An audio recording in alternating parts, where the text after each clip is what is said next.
അനധികൃതമായി സ്ഫോടക വസ്തുക്കൾ വാങ്ങി സൂക്ഷിച്ച സംഭവത്തിൽ ഒരാളെ ശാന്തമ്പാറ പോലീസ് അറസ്റ്റ് ചെയ്തു.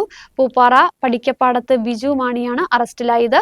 കഴിഞ്ഞ ദിവസം പുളിയമലയ്ക്ക് സമീപം വാഹന പരിശോധനയ്ക്കിടെ 300 ഇലക്ട്രിക് ഡിറ്റനേറ്ററുകളും 200 ജെലാറ്റിൻ സ്റ്റിക്കുകളുമായി വണ്ടമേട് പോലീസ് പിടികൂടിയിരുന്നു.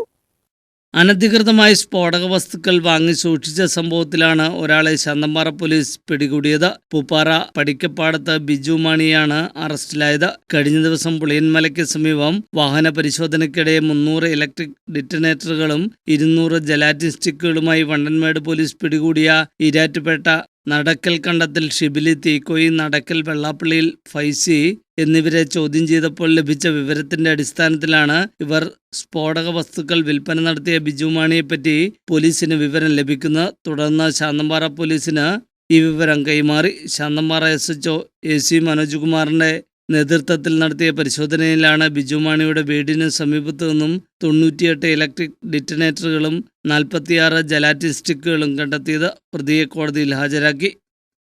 ന്യൂസ് ബ്യൂറോ, രാജകുമാരി.